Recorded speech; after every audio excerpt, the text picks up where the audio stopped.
The Blue French Horn. Everyone remembers it as the most romantic moment in How I Met Your Mother. Ted steals it for Robin.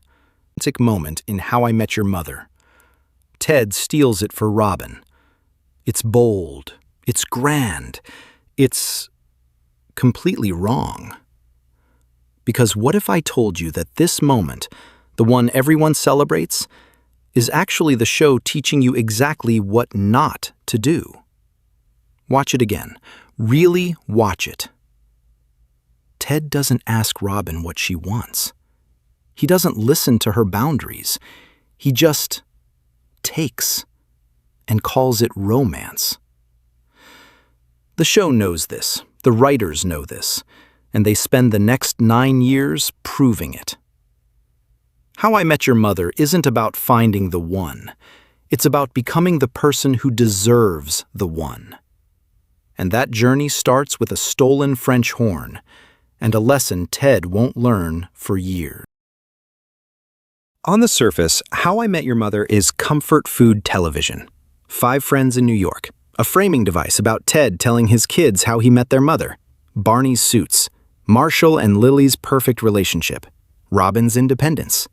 It's funny, it's warm, it's got catchphrases and running gags, and that laugh track that feels like home. The premise is simple. Architect Ted Mosby is searching for the one. Every episode is another step in that journey. Every relationship is another attempt.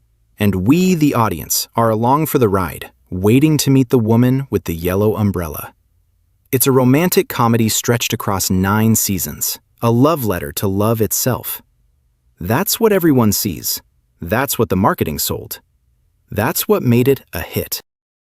But creators Carter Bays and Craig Thomas had something else in mind. In interviews, they've talked about how the show was always about growth, about how the person you are at 27 isn't ready for the person you'll meet at 35. They structured the entire series as a memory, an older Ted looking back, understanding what he couldn't see in the moment. The unreliable narrator wasn't a gimmick, it was the point. Every episode title, every flashback, every flash forward was designed to show the gap between who Ted thinks he is and who he actually is. The writers knew that Ted's grand gestures weren't romantic.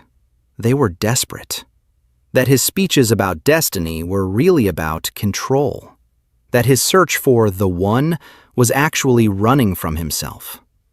They built a show that looks like a traditional sitcom, but functions like a character study.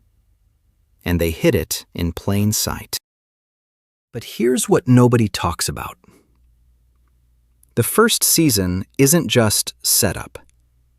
It's a thesis statement. Every major moment in those first 8 episodes is showing you the same pattern. Ted makes a grand gesture. Ted thinks it's love. Ted is wrong. And the show, quietly, carefully, is teaching you to see the difference between performance and partnership, between wanting to be in love and being ready for it. The Blue French Horn isn't the beginning of a love story. It's the beginning of a lesson. And once you see it, you can't unsee it. Let's start with the proof. Season 1 gives us 3 perfect examples of Ted's pattern. 3 moments where he thinks he's being romantic, but he's actually being selfish. And the show knows it. The pilot.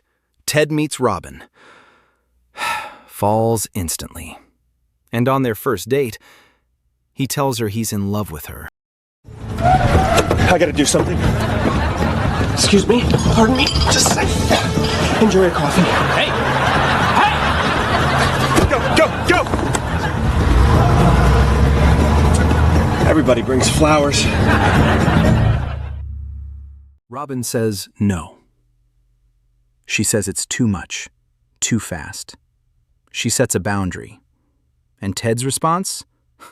Steal a blue French horn from her favorite restaurant, show up at her door, make a grand gesture. And it works. She kisses him. But watch what happens next. The very next episode, they're already struggling. Because Ted didn't listen. He didn't respect her pace. He just performed. The French horn isn't love. It's Ted trying to write the story he wants instead of living the story that's actually happening. Episode 2. Ted throws 3 parties just to manufacture a moment with Robin.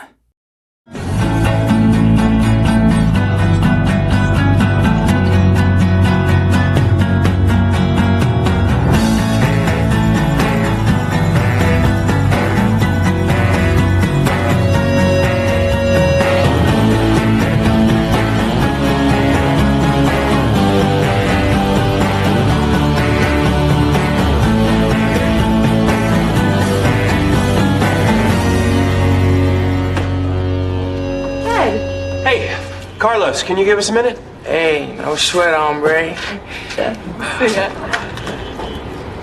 He confesses he threw the parties for her. He gives a speech about not having an off switch, and Robin is moved.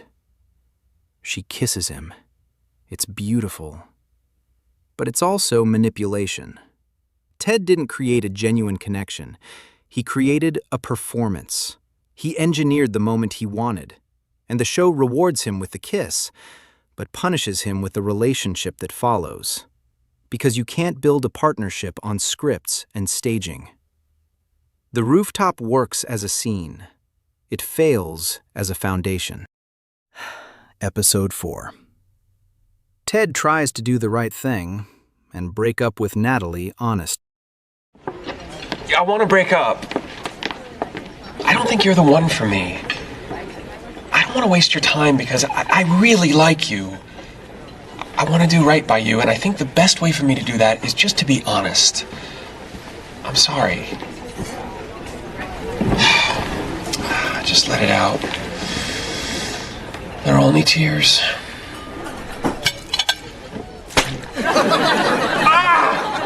I'm not the one for you! I'm sorry, I thought the mature thing to do would be... It's my birthday! Yes, I know, I didn't realize that it was... It's my birthday, and you're telling me I'm not the one for you? But he dumps her on her birthday. Again, for the second time. And she beats him up. Literally, with Krav Maga. And it's played for laughs, but watch what Ted says afterward. He thought he was being honest. He thought he was being mature. But he wasn't thinking about Natalie at all. He was thinking about himself, about being the good guy, about doing it right. The show is teaching you, intention doesn't matter if you're not actually seeing the other person. Ted's honesty is still selfish, and Natalie's fists are the consequence. 3 examples.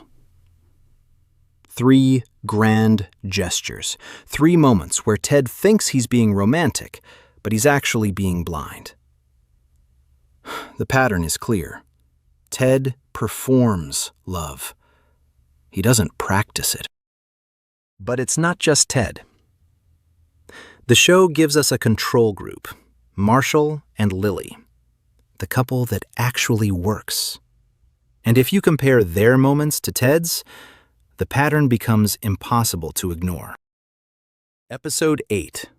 Marshall and Lily are having a sword fight. It's playful, it's silly. And then Marshall stabs her. Crap, I'm missing one of the screws for this table. Well, just use this wood glue. It'll hold.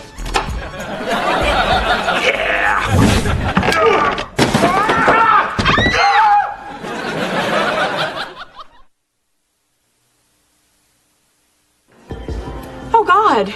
I'll be right there. Kevin, I'm so sorry. I have to go. My friend's been stabbed with a sword. I'm Slowski Cooch. Playing an insult. You have no honor. You know, if you felt this way, you could have just been up front. No, I swear that was a real call. Oh, forget it. Accidentally. With a real sword. And it's horrifying. But watch what happens. Marshall doesn't make a speech. He doesn't try to fix it with a grand gesture. He just panics, apologizes, rushes her to the hospital. It's not romantic. It's not cinematic. It's just real. Two people who love each other dealing with a mistake. No performance, no script, just partnership. The show is showing you the difference. Ted would have turned this into a lesson about fate. Marshall just says sorry and holds her hand. Episode 6. Robin is heartbroken. Ted comforts her on the roof. Because you just haven't met the right Hansel yet. Hey, one day you're gonna meet a guy who's gonna make you want to look like a complete idiot. Really? Yeah, he's out there somewhere. Just like the slutty pumpkin. How do you do this, Ted? How do you sit out here all night on the roof in the cold and still have faith your pumpkin's gonna show up? Well, I'm pretty drunk. Look, I know that odds are the love of my life isn't gonna magically walk through that door in a pumpkin costume at 2:43 in the morning, but it seems as nice as... And for once, he doesn't make it about himself. He doesn't try to win her. He just listens. Tells her to have faith. Sits with her in the silence. And it's one of the most beautiful moments of the season. Because Ted isn't performing. He's just being a friend. The show is teaching you this is what love looks like. Not the French horn, not the speeches. This. Presence without agenda. And the tragedy is that Ted can do this for Robin as a friend, but he can't do it for her as a partner. Not yet. The pattern isn't random. The show is deliberately contrasting Ted's performances with Marshall and Lily's partnership, with the moments where Ted actually gets it right. It's not about grand gestures. It's about showing up, listening, seeing the other person as they are, not as you need them to be. And Ted can't do that yet, because he's too busy writing the story. So why can't Ted see this? Why does he keep performing instead of connecting? Because the show isn't just about what Ted does wrong. It's about why he does it wrong. And the answer is in the structure itself. Episode 7. Ted meets his perfect match. She's engaged. He crashes her office to convince her to leave her fiancé.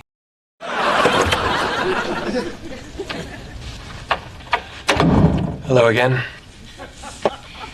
I'm glad you came down. I would prefer to say this to you in person. Go ahead, Sarah. You can tell me anything. You have a basal cell carcinoma. Anything else? Your mole. The biopsy came back. It's not life-threatening, but we should excise the rest of it. Wait, then you're still getting married? Of course I'm still getting married. But we're a 9.6. Excuse me? Okay, I went to Love Solutions. And he has a breakdown. A real one. Because she says no. And Ted can't understand why. He matched with her on a dating algorithm. They're perfect on paper. So why won't she choose him? And the show gives you the answer in her response. Because love isn't a checklist. It's not about matching criteria. It's about timing, readiness, growth. Ted thinks he's ready because he wants to be ready, but wanting isn't the same as being. And the show is teaching you, Ted's desperation isn't romantic. It's a symptom. He's trying to skip the work of becoming. Episode 3. Barney has a rare, vulnerable moment. He tells Ted he needs him. could have licked the Liberty Bell. We're going to the airport. Bong. Bong. Why do I hang out with you? Why? All I wanted was to have a regular beer at my regular bar with my regular friends in my regular city. Ted. You're not even looking. No, I'm not. Look, our forefathers died for the pursuit of happiness, okay? Not for the sit around and wait of happiness. Now, if you want, you can go to the same bar, drink the same beer, talk to the same people every day. And they lick the Liberty Bell together. It's absurd. It's juvenile. But it's also real friendship. Barney, the character who performs confidence, drops the mask for a second. And Ted shows up. Not with a speech, not with a lesson. Just with presence. The show is teaching you. Ted knows how to connect. He does it with Barney. He does it with Marshall. He even does it with Robin sometimes. But he can't do it romantically. Because romance is where his fear lives. His need for control. His desperation to prove he's worthy of love. And that desperation is exactly what makes him unready. The deeper truth is this. Ted isn't looking for love. He's looking for validation. He wants to be the romantic hero of his own story, the guy who gets the girl, the architect who builds the perfect life. And every grand gesture is really just Ted trying to prove to himself that he's enough. But you can't build a partnership on insecurity. You can't love someone else until you stop needing them to complete you. And Ted isn't there yet. Not in season 1. Not for years. So what does this mean for the show? For the 9-season journey? For the controversial ending that everyone hated? It means the show was never lying to you. It was always telling you the truth. You just weren't listening. Episode 5. Barney's hookup strategy backfires spectacularly. Barney! Ted, get your coat, we're leaving. What? What happened to that, cutlet you were grinding with? That was my cousin Leslie. What? No, we're not laughing about this, Ted.